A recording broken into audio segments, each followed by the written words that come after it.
everybody. We're back here, Watchmen on the wall, so I got the camera turned on. Found out that the Roadrunner had entered the camera. It was a beeper. I think we got that corrected now, so we're back live with our guest, Brother Jimmy Gazaway today, and last thing we was talking about was the agriculture department and things over in Arkansas. And you found some interesting statistics. Let me share what Bill Gates. Listen to this, y'all. You need to be aware of what's going on. This is what Bill Gates said himself, that 242,000 acres total, 69,000 in Louisiana, roughly 48,000 in Arkansas, and 26,000 in Arizona. And they asked him what he planned to do with this, and he says that he's part of a company that tries to do the synthetic meat. So they're trying to grow plants that they can turn into synthetic. You mean I'm gonna eat vegetable burgers? Yeah, there won't be any real beef. I don't know how the beef producers are gonna like that. Went out of business. But you know, they're so worried about all those cows. So anyway, and then the other one was biofuel. It's the methane. Yeah. Yeah, the gas. That's what's killing It's the gonna be weather cow up there. farts that ends the world. Yeah. So the other thing you said was biofuel, and that brings up an interesting point. Before Trump came into office, everywhere around here they were planting this miscanthus grass that was going to turn into biofuel, and the government was helping to subsidize that. Well, then when Trump came in and opened up the pipelines and the gas prices got down, it didn't become economical for them to do that anymore. And that's why you'll see this miscanthus sitting around here and nobody doing nothing with it, because now there's no market for it. And they looked at, one guy had a brilliant idea, and somebody should have helped him get it done. He was going to make the to-go boxes or whatever, or you get your food in, out of that miscanthus grass, because you can throw it on the ground, and the next time it rains, it'll just disintegrate into the ground. So you have no pollution. It's all organic. It goes right back into the ground. Which was that was a great idea. But anyway, so he was doing the biofuel, but because Trump lowered the price of gas, it was not economical for him anymore. But that's okay, because Biden's got the price back up there, so now maybe he'll make money on his biofuel stuff. And then the last thing he said, he was going to look at trying to make building materials. I don't know, like Georgia Pacific, they'll plant pine trees and stuff. I think he may be looking at some of this stuff like that miscanthus grass. They said, hey, could we not turn that into like a pulp, like paper, and make it layered? So like, you build your house plywood. and it rains, it'll just disintegrate. Your house just Well, comes back. see, they don't. This is what they don't tell you. It's kind of like how clean that electric is. They don't tell you what it takes to make that battery. Yeah. All the strip mining that has to go in and all that other stuff. Right. Just like this. He said, oh, it's renewable resources, but they don't tell you how much glue and chemicals has to go in that to keep it from melting every time it rains. Exactly. So, but anyway, so that's just what I just wanted to cover that. I thought that was really interesting. That's 242,000 acres total. Well, in the break, before the break, I had mentioned about the 2030 goals of the World Economic Forum, and so I went on there to look, and about 5 different websites, right? I showed you, and they won't come up anymore. So it's like, they're starting to get I think what's happening is they're getting a pushback, kind of like with you, so they just delete us. Well, I downloaded all that information to my hard drive, so I have them, all the videos. I've saved them, so if anybody wants one, contact me or tell me here on the show, or give me your email. I will send them to you. And my phone's ringing. In fact, I get spam calls every day. Isn't that wonderful? Love them spam calls. Yeah. But anyhow, getting back to the subject, as y'all get together and y'all are discussing this, you're seeing what's coming out. I hope and pray that y'all will work on some things to protect and have sanctions or whatever needs to be to guard. And that's just like, and I know, and y'all know, we have Chinese investments in Arkansas. We have drug companies that are owned by, I wish somebody would give an incentive, give $1 million to somebody to start an American drug. I mean, give some, let's make our own so we know what's in it. Absolutely. And And that's just like this, y'all. Y'all look, I don't know how many of you do, but I don't buy anything if it's not American made anymore. That's how I feel about it. That's just, you know, I don't trade in places, and I say this publicly, and I'm proud to say it. I don't go to Walmart.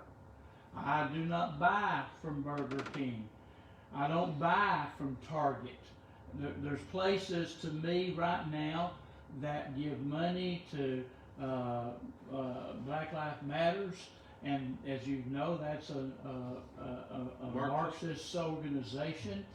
Yes, I'm for blacks. I love my brother, and I'm proud to know them and worship with them and everything else. But that's not what it's about. It's about socialism. And these people give $1 million. This is like Disney. We talked about that last You time. got a trip to Disneyland? I won't go to Disney. It's pitiful. Y'all, you need to stop your Disney subscription. The only way they can hear us is for us to take from their pocketbook. Well, let me just say this: their board has heard from somebody, because they have really come back out onto that CEO making all these statements. He said, they just basically said, you need to stick to telling stories and stay out of politics. Amen. And I think if I was a businessman that had an investment in Disney, I would agree with that. You better stick to what we do. Well, they want to make us think that like 3 out of 5 people are homosexuals. And that's not the case. Right. No. It's not that many people. No. And they want to make Right. it seem like it's an okay, you know, let's say this, if you're an alcoholic, well, you should just be free to be an alcoholic and just do, you know, drive, you know, you should be able to drive drunk. You should have no problem there. Really, you're picking on the minority. I mean, you see, do you understand? It's like, it's not a minority. A minority is a race, right? Yeah. Black, No. white, Israeli, But they're making whatever. it that. Of course, but it's not that way. Right. You You're know, right. I saw something the other day. I like this. If you want to teach about homosexual history, let's start with Sodom and Gomorrah. Yes. That's the Bible. I mean, it makes people mad, but look, you know, it's not okay to call sin, and it's not hate. I mean, you say, well, you hate. No, I've had some very good friends who are homosexuals, and they're lost people. They don't know the Lord Jesus Christ, and I try to sow into their life, but they're just like I said, they're like an alcoholic that doesn't know the Lord, or someone, you know, a thief. The Bible says if you steal no more, right? It's like you don't just get saved and then to continue to live this sinful life, right? It's a change in your life, and you know, we can make all the laws we want, but we can't really legislate a person's heart. Right. It's the heart that has to change. And you know, we just go along and we just appease everybody. And look, the Lord Jesus didn't appease everybody. You know, right before he was crucified, understand that he went into the temple really near the same time, and he took the whip to the money changers. It was right at the same time. It wasn't like a few months later. It was like right then, and then he went and died for those same people that he just whipped with the. And people don't understand that that's exactly the love of God. He cares for every one of us, and he came to save us all from our sins. But it So doesn't that change gets the back fact. to our subject of religious freedom and how you feel about that. And also, all of our people have come, and I've heard your testimony, and you preached for us for our America Back Crusade, done a wonderful job. I still remember that message. And he said he couldn't preach, but he did. Did a wonderful job. Yeah. But share your values on our Christian rights and what you stand for, and if you don't mind, share your personal testimony too. Sure, absolutely. You know, I was, I guess, very fortunate. You know, I was taken to church from as long as I can remember, I guess from a baby. And, you know, my mom was very devout Pentecostal, and here in town, I started over at Revival Center over here on the east side of town. I think it's River of Life now, but it used to be called the Revival Center. And then after that, we went to Brother Greer's church for many years. He had the First United Pentecostal Church on Scott and Porter Street over there by Emerson. some of y'all remember that, and attended there for many years. And Brother Worthington, which was Brother Greer's son-in-law, came to pastor that church, and was my pastor there through high school and college. And we went out to church in Oak Grove for a while at the Oak Grove United Pentecostal Church out there when I was in college, and I think it was still going out there after I came back from law school and got married, and we were going to church out there. But so I came up in a faith where a lot of freedom, freedom in how you worship, freedom in how freedom that you have in the Lord is certainly practiced there. And so when we talk about religious freedom, something that I grew up with, and something that is a part of the very founding of this country. I mean, that's why many of us are likely here, is because our ancestors came over fleeing religious persecution, came to this country because they didn't believe in a state-sponsored church, but they wanted to worship the way that they saw fit. And so, here we are today, as America, a country that was founded on religious freedom. And, we've seen that eroded as time has gone by. We talked about all these things where, there's an agenda behind everything. And you look at all of these movements that we have in our country, socialism and Marxism is the agenda behind a lot of it. Let's be honest about it. The attacks, the attacks on the very foundations of our society. The attack on marriage, the attack on the family, the attack on what it even means to be a man or a woman. I mean, this is where we are in 2022. Yeah. And you have people who are nominated for the Supreme Court who can't tell you what a woman Lord is. have That's what mercy. I was thinking about. And these are attacks not only on our freedom.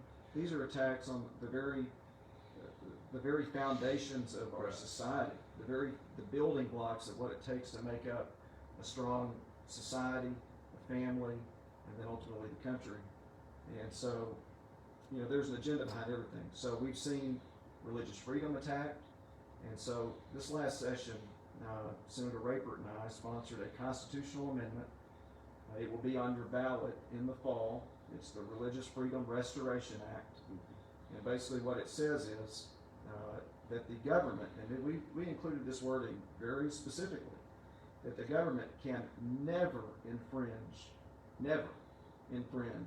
upon the free exercise of your religion, unless, and we know there are certain cases, unless they can show a compelling governmental interest, and that it's narrowly tailored, and that it's the most restrictive means possible, before, or they have to use the least restrictive means Right, possible right. before they ever can have any type of infringement. Now, And then it's supposed to have a temporary or whatever, I believe was bad too. I remember that. what you see is, there are cases where, you'll get folks in prison who claim that, they have to use drugs in order to further their religion or Right, something like right. that. And, the government has an interest in people not using, compelling interest that people in prison not use drugs. for Right. What about instance. rattlesnakes? Yeah, I think I pick that one up. You want? Boy, you'd be moving if I had I one. didn't wouldn't you? He didn't move too much. Hey, that Pentecostal background. There's a lot of jokes, but that's not true, y'all. I know. That's not true. That's right. But, so there Right. are instances where, you see the government has some compelling interest, but by and large, we have to preserve our free exercise of religion. Again, that's the basis of our country. That's in our First Amendment to the U.S. Constitution, the free exercise of religion. And so we want to preserve that, and we want to use the strongest language possible in order to do that. And, again, I was happy to partner with Senator Rayford on that. We passed it through the House and Senate, and it's going to be on your ballot in the fall. So. Okay. Now let me just say this too. He didn't tell you this either, Thank but you he for is on our board member on our state right to life also. That's right. Let you know where he stands on that, And I'm sure you all know he stands there, but I like the fact that he's involved in doing that, and so I wanted to share that with you. And we're reforming our Right to Life Yeah. this coming Sunday at Grecian Steakhouse at 2:00. If you'd like to be a member, be a part, we'd like for you to come and be with us. I done plan to eat my lunch there Right. this coming Sunday, so I'll be there when y'all get there. So you don't have to be a member to come? No, you don't have to be a member to come, but we'd like for you to be a member. I'm a member. I was just saying Yeah, that for. no, anybody can come. Yeah, if you just wanna come and hear what's going on. Yeah, but come But we'd love and for people to get join, involved. and, it's very, I mean, it's $20 a person or 25 for a family, so it's very reasonable. And that money helps support us buying things for our local chapter. And we're hoping to get in schools and do some more things that we've been wanting to do in the future. So the Right. key is getting people to help. That was one Yeah, thing. I think that there's gonna be some help for some local pregnancy resource centers and so- other stuff like that. So we're excited about that. And like you said, that Friday, once a month, options here in Paragould, and you're invited to this. We've got about 6 ministers right now that have come, but if you're a layman, if you're a lady, it doesn't matter, man or woman, we come for prayer, and that will be at options over here on 12th Street, and that starts at 9 o'clock, right? That's right. And if you want to come, we just come and pray for the ladies and the workers and the senators, the center there, and these young ladies who are coming in here that they are trying to make a decision, Right. and we have a local chapter that could help them make the right decision to keep that child buried. And we'll be there with them. We'll help support them through Right. this, and even after the baby has been born. So come and join us, and you're welcome to come, Jimmy, if you're ever around that Sure. time. But we got several things going on in our community, and you see, we're not just one thing. We're several things. We're involved. I get tickled at my wife. I talked to Donna. She called me last night out from Grace, and she said, I preached out there last Saturday night, and she says, Brother David, she says, we miss you. She said, the people out there just loved you. And I tell you, when you go out and preach to those guys, it puts you on fire. I'm just Yeah. going to tell you the way it is. It just does something to my heart. And they said they wanted you back, and I said, put me down. I'll come on back. But my wife, she says, you go somewhere every night. And I says, I invite you to come. But just Yeah. like you, Brother Mark, we have Oh, to yeah. make time for our family too. Right. What, as we head in, and here's another thing, some of y'all might not understand this, but you'll be elected to a 4-year term this year after your election, right? Just two. Just two? Yeah. Okay, because they're staggering it, 2 and 4, is that right? Or, Well, all the House terms are 2 years. Now, this is my 4th term, but it's a 2-year term. okay, And all the House terms are 2 years, the Senate terms are 4 years. okay, Now, all right. actually, some Senate terms can be 2 years, so that's probably maybe what you're thinking about. Some senators draw a 2-year term, and some have 4-year terms, and there's a process. Well, I knew there was something that changed in that. Yeah. But they actually only meet, they're supposed to, they meet on the first year of the election from January to about April, March, and that sometime, and then you have called sessions otherwise. Is that correct? Yeah, so our sessions, that's, one of the things I talked about at Kiwanis yesterday. A lot of people don't understand. They think that we're in session all the time. And the truth is, for purposes of passing general bills that apply to, any subject that you might want to think about, we're only in session every other year. And that is from January through April. And that's going to be in your odd numbered years. And that's, that's the general session of the General Assembly. Now, in even numbered years, like this year, we went into the fiscal session, which is typically about 6 weeks, and it deals with just purely budgetary matters. And then occasionally you'll get the governor who will call a special session. But one of the things that's important to understand about a special session is that only the governor can call a special session. So, sometimes you'll hear people say about the legislature, why don't you guys just call a session and go pass something on this issue? Well, in Arkansas, the legislature does not have the power to call themselves into special session. Only the governor, this is per the Arkansas Constitution, can call the General Assembly into session. And then when we are called into special session, only the governor sets the agenda for what we can vote on. Now, you can add to the governor's call for a special session by a 2/3 vote. But my understanding is in the history of the state, there's never been a special session where the legislature is added to the call. They've always, whatever the governor puts on, the legislature deals with and then goes home. But there is a mechanism that allows for it. And if you add to the call, then that opens it up. You can stay in session for That's true. however long, however many people have bills they wanna put in, right? It's my understanding is, yeah, Right. if there is if the session is extended and by a 2/3 vote, then people can file bills on anything. Right. But it's just, there's no precedent for it, it hasn't been done. Now, that doesn't mean there might not be an instance where it should be done, Right.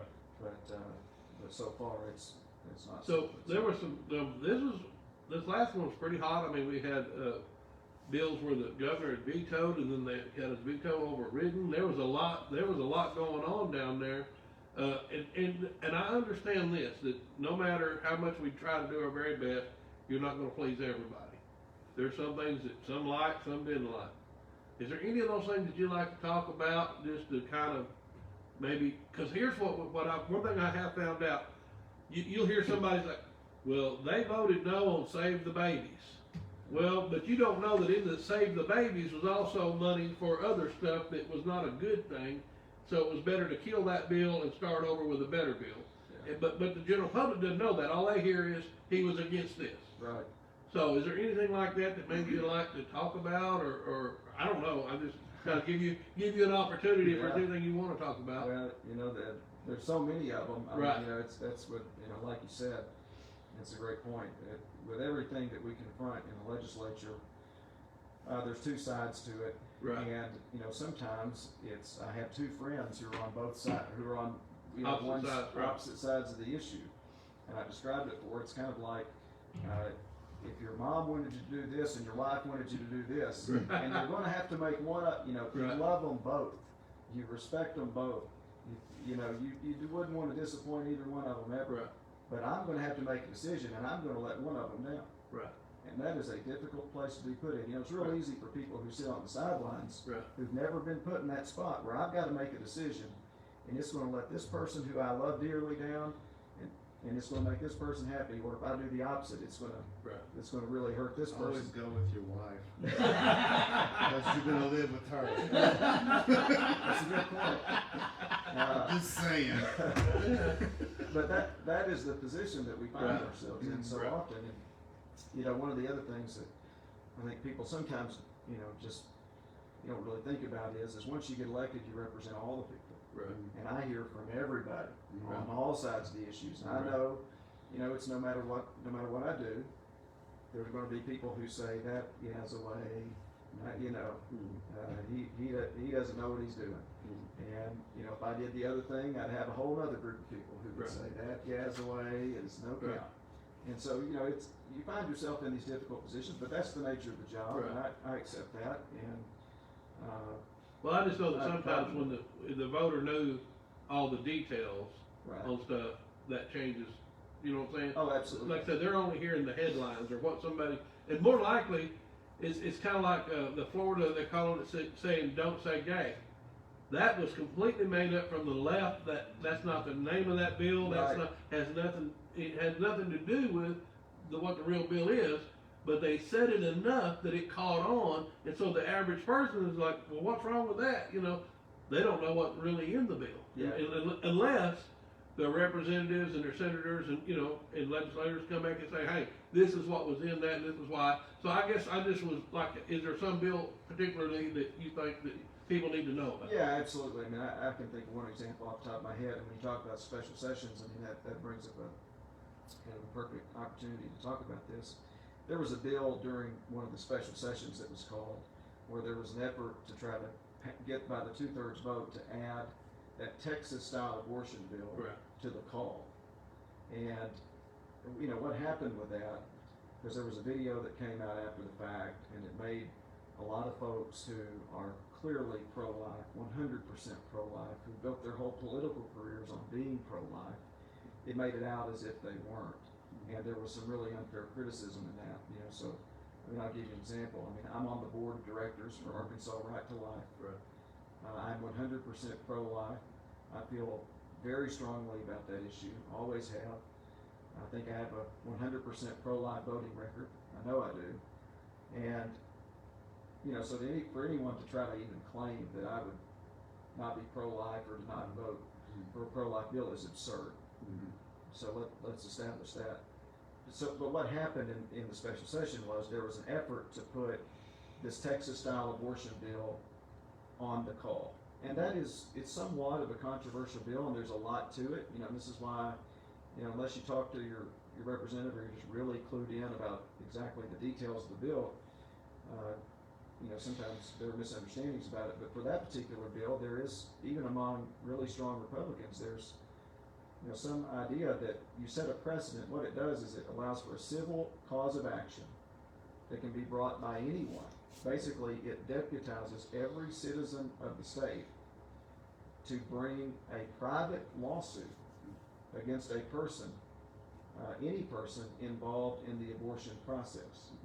And while that may have the effect of stopping abortions, which is everybody's goal, absolutely is my goal, you know, you're establishing a precedent there where that could be used, say, to attack Second Amendment rights. Well, Or that kind of process could be used to attack religious freedoms, or it could be used to attack any of the other number of things that we hold dear. and I would say this, California has right now some people that are suing gun manufacturers, civil lawsuit. I mean, it doesn't stop them from doing that.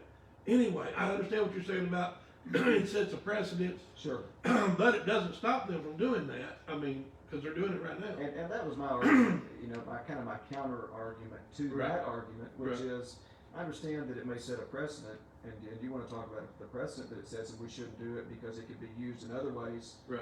You know, once you establish that as a legitimate, you know, lawsuit, for instance, then it could be used against conservatives too. Right. Well, the counter argument to that is, well, if they want to use it against conservatives, they could do it anyway. Right. So that's no reason for us conservatives not to use it as a means to try to stop abortion. Right.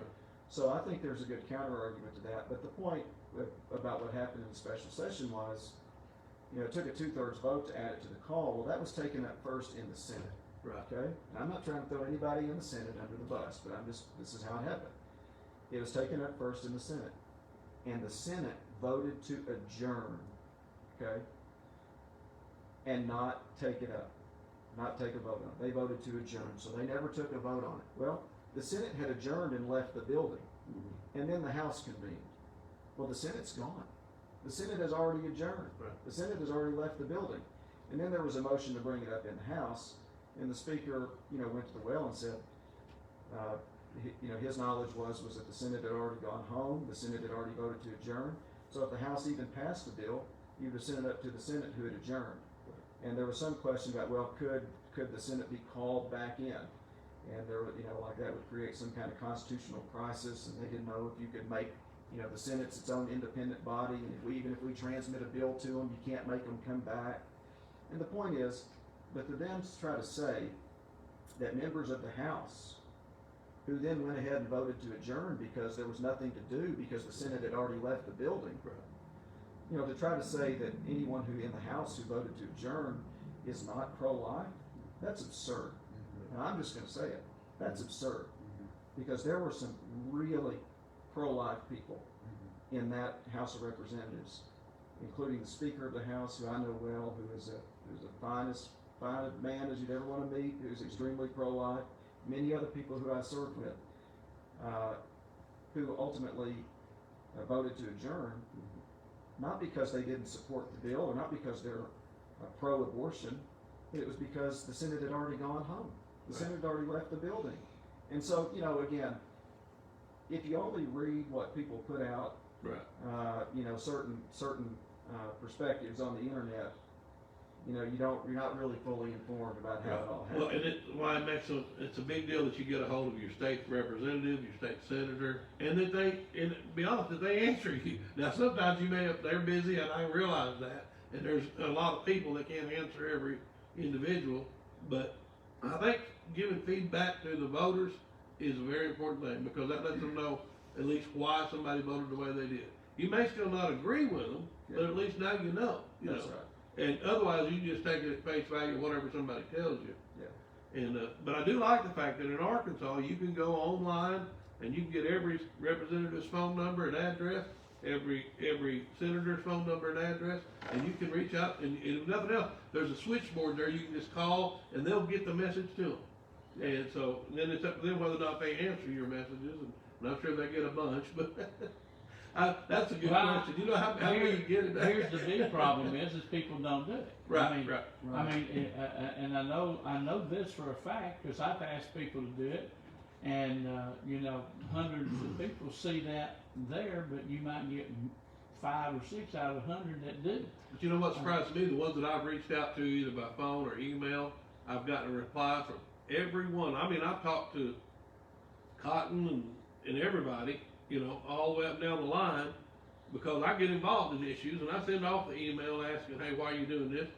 Or I'll make the phone call. I've got a call back from everyone but one, and I'm not going to name names, but only one person just has never returned any of my calls. And obviously I'm not voting for him.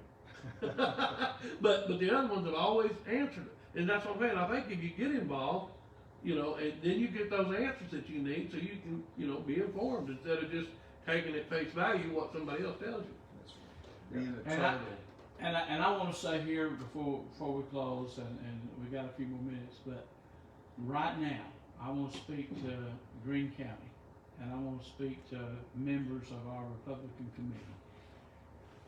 Right now, we're going through this election, we're fixing to have this primary. But once the candidates have been selected, it's gonna be our nominees for the November election.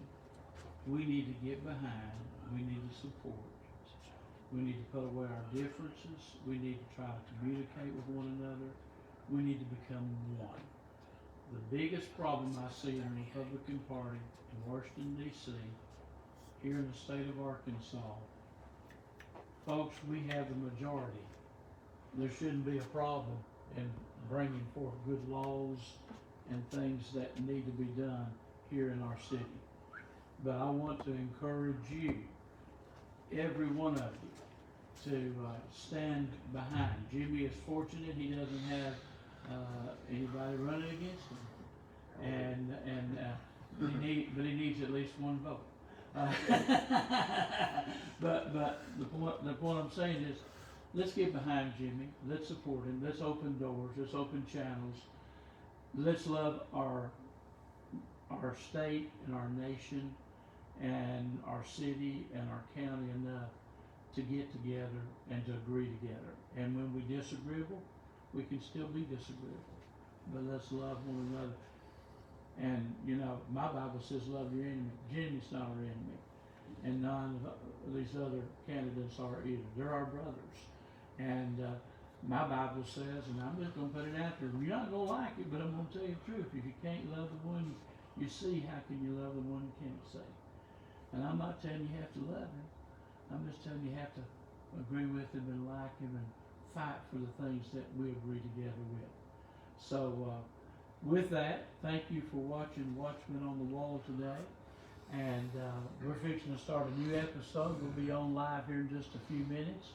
If you haven't heard about it, we're going to start a program called Hillbilly Hebrew.